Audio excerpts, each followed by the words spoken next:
হারাম মানে কি? নিষিদ্ধ বিষয় বোঝানোর জন্য হারাম শব্দ বলা হয়। আবার শুনি হারাম মাস, মসজিদুল হারাম।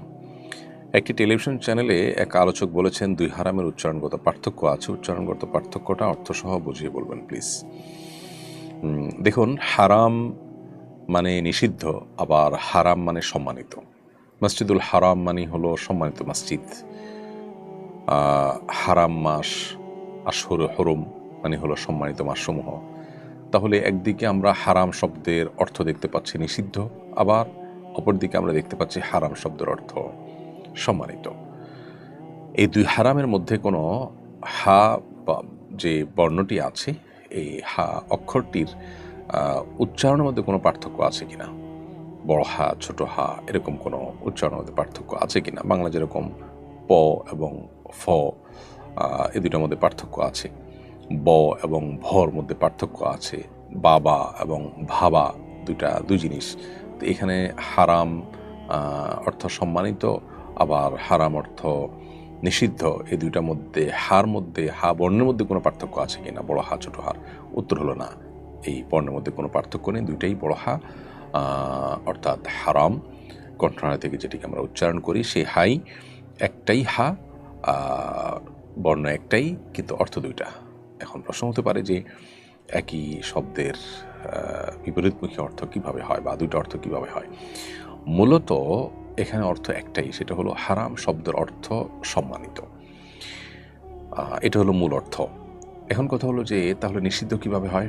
এর উত্তর হলো যে কোনো কাজ বা যে কোনো বিষয় যখন নিষিদ্ধ মনে করা হয়, সে নিষিদ্ধ মনে করা হয় এজন্য যে যিনি এটাকে নিষেধ করেছেন তার সম্মানের কারণে। তিনি সম্মানীয় ব্যক্তি বা সত্তা হওয়ার কারণে তার নিষেধকে নিষিদ্ধ মনে করে সেটাকে মেনটেন করা হয়, সেটার উপরে আমল করা হয়।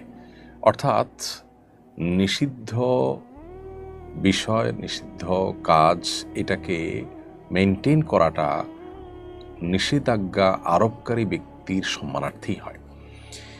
সেজন্য ওই নিষিদ্ধ বিষয়কেও হারাম বলা হয়। অর্থাৎ নিষিদ্ধটা এটা একটা রেসপেক্টেড জায়গা থেকে নিষিদ্ধ মনে করা হয়। ধরুন কেউ একজন আপনাকে বলল এটা নিষেধ, যে বলেছে তার আসলে নিষেধাজ্ঞাকে আপনি কোনোভাবেই আমল নিতে রাজি নন, বা আমল নেওয়ার মতো কোনো ব্যক্তি নন। ধরুন রাস্তার উপর হঠাৎ করে কেউ একজন এসে বললো যে আজ থেকে এটা নিষেধ, এটা দেশে করা যাবে না, সবাই নিশ্চয় হাসাহাসি করবে, তার এই নিষেধাজ্ঞাকে কেউ মানবে না, পাত্তা দিবে না। তো এটা আসলে নিষেধাজ্ঞা না। যদি কোনো বিষয়কে নিষেধাজ্ঞা হিসাবে মানুষ মানে, পালন করে, আমলে নেয়, তখন তার মানে হলো যিনি নিষেধাজ্ঞা আরোপ করেছেন তার সম্মানার্থেই এই নিষেধাজ্ঞার সীমানাটাকে ডিঙানো হয় না, অতিক্রম করা হয় না। তো নিষিদ্ধ বস্তুকে হারাম বলা হয় মূলত ওই নিষেধাজ্ঞা আরোপকারীর প্রতি সম্মানার্থেই। অতএব হারাম শব্দের মূল অর্থ হলো সম্মান। মসজিদে হারাম সম্মানিত মসজিদ। হারাম কাজ মানে নিষিদ্ধ কাজ। এই যে নিষিদ্ধ কাজকে হারাম কাজ বলা হচ্ছে, সেটা কেন? কারণ হলো এটা হলো যে নিষেধাজ্ঞা আরোপ করেছেন তার প্রতি সম্মানার্থে, তার প্রতি রেসপেক্ট থাকার কারণেই এটাকে নিষিদ্ধ করা হচ্ছে, যেটা করা যাবে না, এটা নিষেধ করেছেন আল্লাহ রাব্বুল আলামিন, বিধায় এটা হারাম।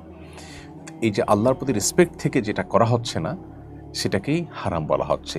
নিষিদ্ধ বলা হলেও সেটাও মূলত সম্মান প্রদর্শনের খাতিরেই কিন্তু আমরা মেনটেন করে চলেছি, সে অর্থেও এটাকে নিষিদ্ধ করা হচ্ছে। অর্থাৎ এখানে নিষিদ্ধ হলেও সেখানে সম্মান প্রদর্শনের একটা দিক আছে, সে অর্থে বা সেই দিক থেকেই কিন্তু সেটাকে হারাম বলা হয়।